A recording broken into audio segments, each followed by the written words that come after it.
Hello दोस्तों, welcome है आपका हमारी वीडियो पे एक बार फिर से। आज मैं लेकर आया हूँ आपके लिए एक बहुत ही अच्छी इन्फॉर्मेशन और बहुत ही अच्छी अपडेट। रॉयल एनफील्ड की बाइक जो कि है तूफान, एक्चुअली है हिमालयन मेरी बाइक, और ये ब्रांड है रॉयल एनफील्ड की जो सभी जानते हैं। इसके रिगार्डिंग एक नया अपडेट है ये टायर के बारे में, जो कि रिसेंटली मैंने चेंज कराए हैं। ये टायर मैंने लगवाया है एक्चुअली एम आर एफ का है टायर, जो कि पहले लगा हुआ था इसमें सीएट का टायर। अब कंपनी से मैंने कंफर्म किया कि मैं अपनी बाइक में एमआरएफ के टायर लगवा सकता हूं या नहीं, तो कंपनी ने मुझे मेल पे कंफर्म किया कि आप हमारी कंपनी के टायर भी ला सकते हैं, जो कि है करीबन 10,000 रुपए का। अभी मैंने टायर लगवाए हैं एमआरएफ पे, जो कि है मात्र 5,000 रुपए का विथ इंस्टॉलेशन। तो कोई भी अगर अच्छी परफॉर्मेंस और एक कम रेट में टायर कहीं मिल रहा हो, कंपनी भी इसके लिए अलाउ कर रही है, तो ऑब्वियसली उसी ब्रांड के टायर लगवाएगा। तो मैंने यही डिसीजन लिया, the confirmation of company and service centre. अब टायर लेने के बाद मैं पहुंचा कंसर्न सर्विस सेंटर, जो कि है रिठाला एनटीएमसी सर्विस सेंटर। उनसे मैंने मेल पे कंफर्म किया, व्हाट्सएप पे कंफर्म किया, तो वो बोलते आप टायर भी लगवा सकते हैं और चाहें तो आप हमसे भी लगवाइए, चाहे तो आप बाहर भी लगवाइए। हालांकि उन्होंने मुझे ये बोला कि वो टायर बाहर से ही लगवाते हैं किसी थर्ड पार्टी से। मैंने कहा ठीक है, मैं बाहर से लगवा लूंगा और प्लीज एक बार आप क्रॉस चेक कर लेंगे। बोलते कि हाँ हम क्रॉस चेक कर लेंगे। अब मैंने टायर परचेज किया, टायर लगवाने के लिए गया, और जिससे मैंने टायर लगवाए वो भी रॉयल एनफील्ड का एक्स एम्प्लॉय बड़े लेवल का, जो कि मीन एक मैनेजर लेवल का बनता है। उसने ही अपना कहीं काम खोल लिया सेक्टर 16 में, मैं किसी का नाम डिस्क्लोज नहीं करूंगा। तो उसी ने ही ये टायर लगाया, पूरा प्रॉपर लगाया। एक्सेल खोल के ये होता है एक्सेल, टायर लगाने का प्रोसेस सिंपल होता है। ये एक्सेल खोलना, यहाँ से नहीं खोलना, और ये टायर निकालना और लगा देना, कुछ नहीं करना है इसके अंदर। सिंपल प्रोसेस है, इसके अंदर कुछ नहीं है ऐसा, कोई रॉकेट साइंस नहीं, कोई कुछ नहीं है। इसके बाद में पहुंचा सर्विस सेंटर एनडीएमसी में। वहां पे एक एम्प्लॉय है, उसका नाम नहीं लूंगा, तो उसने मेरा टायर देखे और बोला कि ठीक है आपका टायर ठीक लगे हैं, बट मुझे प्लीज वीडियो दिखाएंगे प्लीज। देखो सर यहाँ पे आएंगे प्लीज। तो ये देख रहे हैं आप, ये एक्चुअली ये स्क्रू देख रहे हैं, इसका गैप यहाँ पर ये थोड़ा कम लग रहा है हमें, तो हमें एक बार चेक करना होगा खोल के। तो उन्होंने पूरा ये टायर खोला, चेन खोला, चेन पॉकेट खोला, और चेन पॉकेट में उन्होंने कुछ हथौड़े से मारा भी था, सब कुछ किया था। यहाँ पर ये देख रहे हैं, इसके नीचे होता है, इसके नीचे जस्ट चेन पॉकेट होता है। तो उन्होंने खोला, और खोलने के कुछ देर बाद में, हालांकि मैं वहीं खड़ा था, मैंने इतना होता नहीं कि हम कहीं बात में लगे हो, इतना एक बुरी तरीके से किसी को आप देख नहीं सकते ना। 2 मिनट के अंदर उन्होंने क्या किया, खोला और मुझे बोलते कि आपका ये चेंज पॉकेट का ये जो सेट है वो टूटा हुआ है। और टूटा हुआ पार्ट मैं आपको दिखाता हूँ, तो मैं लेके आ गया था। ये देखिए, ये देख रहे हैं, ये एक्चुअली ये पार्ट होता है। यहाँ पर ये देख रहे हैं आप, थोड़ा प्लीज क्लोजअप लाएंगे। ये देखिए, ये चेंज पॉकेट का सेट है, और यहाँ से ये ब्रोक डाउन हो रखा है ये चीज। अब ब्रोक डाउन तभी होगा जब इसके अंदर एक बैरिंग लगा होता है। बैरिंग उन्होंने ठोक के यहाँ से, पीछे से ठोक के यहाँ से निकाला, जो कि सर्विस सेंटर के एम्प्लॉय ने किया था। और ऑब्वियस सी बात है, जो इसको छेड़ेगा वही तोड़ेगा, और अगर ये टूटा भी है तो ड्यूरिंग द राइड टूटा होगा। अब मैं कहना चाहूंगा एनफील्ड से और सर्विस सेंटर से, क्या आपकी क्वालिटी ऐसी है कि एक बार ऐसे लगाने पे, री इंस्टॉल कराने पे ये इस तरीके का सॉकेट टूट जाएगा? ये कोई लोहे का नहीं है, एल्यूमिनियम का है। तो इस तरीके की क्वालिटी एनफील्ड दे रही है।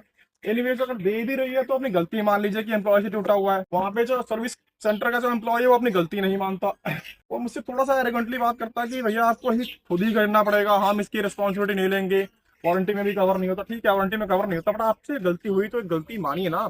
अब मैंने बोला कि चलिए पार्ट ऑर्डर कर दीजिए, क्योंकि भाई मुझे तो बाइक राइड करना है, नेक्स्ट डे मुझे राइड पे भी जाना था। मैंने पार्ट ऑर्डर किया। अब वहां पर जो पार्ट्स का देखते हैं, उन्होंने मेरे लिए पार्ट ऑर्डर किया और मुझे बोलते कि अगले दिन आपका पार्ट आ जाएगा। उनके कहने पे जो एक राइडिंग ग्रुप से मेरा एक अभी एक बात हो रखी थी राइडिंग पे जाने के लिए, तो कुछ एडवांस पेमेंट वो लेते हैं। तो मैंने 10,000 रुपीज राइड पे जाने के लिए मैंने उनको पे कर दिया, जो कि नॉन रिफंडेबल था। चलिए ठीक है, उन्होंने बोला कि आपका पार्ट कल तक आ जाएगा। उसमें मेरी गलती है कि मैंने कंफर्म नहीं किया कि पार्ट आ जाए। तो नेक्स्ट डे वो मुझे बोलते हैं कि आपका पार्ट आ गया है। फिर 1 घंटे बाद मुझे बोलते हैं कि सर गलती से आपका पार्ट ना गलत आ गया, क्योंकि पहले जो आपके टायर थे वो मतलब ट्यूब वाले थे, और आप अभी आपने बाद में परचेस किया तो सिस्टम में अपडेट नहीं हुआ। अब सिस्टम में किसने अपडेट नहीं किया? एनफील्ड ने। ये तो एनफील्ड का काम है ना। आपकी गलती की वजह से मेरे पार्ट गलत है, आपकी गलत इन्फॉर्मेशन की वजह से मैंने आगे 10,000 रुपए का पेमेंट किया, जो कि नॉन रिफंडेबल था। आप ये अल्टीमेटली नेक्स्ट डे एक कस्टमर केयर पे जो हायर अथॉरिटी जो भी बनता है, उसका नाम होगा, बहुत बदतमीज बनता है वो, उसका भी नाम नहीं लूंगा, उससे मेरी बात हुई। तो वो मुझसे बड़ा आर्गुमेंटली बात करते हैं, बोलते कि सर हम बैठे हैं ना, हम आप पे ये करेंगे, हम कर रहे हैं, आप कुछ नहीं हो। वो तो भाई राइडर हूँ, हम लोगों ने बहुत छोटी छोटी चीजों पे ज्यादा पैसे लगा रखे हैं इसमें। राइडर कभी पैसे नहीं देखेगा, उसको मतलब होता है कि मेरी बाइक ठीक चलती रहे, उसको कॉस्मेटिक से या फिर रिक्वायरमेंट पार्ट से मतलब होता है कि मेरी बाइक अच्छी रहे और ठीक से चलती रहे। तो मुझे जता रहा था कि वो मेरे पे कोई एहसान कर रहे हैं, मेरा ही मतलब उनकी अपनी ड्यूटी करके वो मुझ पे एहसान कर रहे हैं कि भाई हम कर रहे हैं, आप तो कुछ कर नहीं रहे। चलिए ठीक है। तो अल्टीमेटली वो मेरा ये पार्ट नेक्स्ट डे, मतलब 2 दिन बाद ये मेरा पार्ट आया, और फिर उन्होंने ये पार्ट लगा के दिया। अभी भी मुझे ट्रस्ट नहीं है कि सही चलेगी या नहीं चलेगी, बट अभी भी थोड़ा बहुत इशू है, थोड़ा मतलब डर लग रहा चलाने में कि भाई कभी भी टूट सकता है ना। एक जब ऐसे टूट गया, एक चोट मारने से या फिर राइडिंग करने से, किसी भी तरीके से इतनी आसानी से थोड़ी टूट सकता है। मेरे पास प्रॉपर वीडियो है इंस्टॉलेशन का, जो बाहर इंस्टॉल हुई है। तो मैं रनफील्ड से और सर्विस सेंटर एमडीएन से कहना चाहूंगा कि आपसे कोई गलती होती है तो आप लोग मानते क्यों नहीं है। रनफील्ड से कहना चाहूंगा कि सर आपकी क्वालिटी बहुत बेकार है, तो आप लोग इसको अपडेट क्यों नहीं करते। आप लोग इसको मैं कि इन क्वालिटी को थोड़ा अपग्रेड, मतलब इम्प्रूव क्यों नहीं करते। सारी बात अब राइटर पे लाके डाल देते हैं। और कहने का लास्ट मेरा ये मोटिव है इस वीडियो के थ्रू कि प्लीज राइडिंग कम्युनिटी, आप लोग एनफील्ड की बाइक लीजिए, बहुत अच्छी बाइक है, बहुत अच्छी मशीन है, कहीं भी लेके निकल जाइए। बट अगर आपके साथ कोई इशू होता है तो सपोर्ट टीम आपको बचा तो लेगी, ले तो आएगी, बट थोड़ा सा आपको समझेगी नहीं। क्योंकि इस चीज से मैंने ये समझा कि भाई ठीक है, आपने मेरा पार्ट ला के दिया, सब कुछ किया, आपने एमआरएफ के लिए भी मेरे को अलाउ कर दिया, जो कि आपकी सीएट ब्रांड से जो आप कंपनी दे रही है उससे चीप ब्रांड है और ठीक ठाक है, ऐसा कुछ नहीं बोला। बट ये है कि आपकी गलती से मेरा एक पार्ट टूटा, आपकी गलती से मैंने 10,000 रुपये का लॉस किया, वो तो मानिए कि आपकी ही कंफर्मेशन की वजह से, आपकी ही उसकी वजह से, एम्प्लॉय की वजह से ये मेरा पार्ट टूटा और ये चीज हुआ। और एम्प्लॉय, आपके जो सर्विस सेंटर के जो कस्टमर केयर एम्प्लॉय हैं, जो कोई पार्ट प्रोवाइड करते हैं, जो राइडर्स को इशू को हैंडल करते हैं, तो उनको प्लीज ये समझाइए कि इस तरीके से किसी भी राइडर से बात ना करें कि वो हम पे एहसान कर रहे हैं। हमने एनफील्ड की बाइक चूज की है तो वो ब्रांड हमारी वजह से है, नॉट बिकॉज आप, आई मीन आप लोग हमारी वजह से हो, हम लोग आपकी वजह से नहीं है। So my dear friends, through this video, I will convey a message to all my riders. You can choose Royal Enfield bike, but if you are, having some issue with your bike, the Royal Enfield will not choose you, because Enfield के लिए आप एक बस customer हो, rider नहीं हो।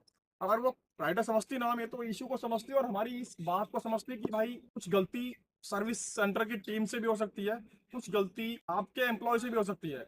सारी गलती आप राइडर पे डाल देना, ये तो थोड़ा सा बात पैसों की नहीं है। आप लोग हमें पे कीजिए, हमसे ही चार्ज कीजिए, no issue.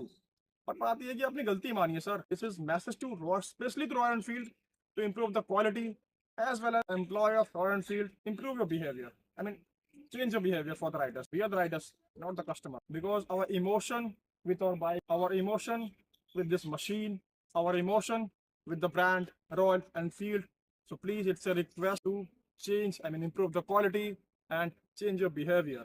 Thank you so much, riders. Thank you so much, Royal Enfield. Thank you so much, the team of Royal Enfield.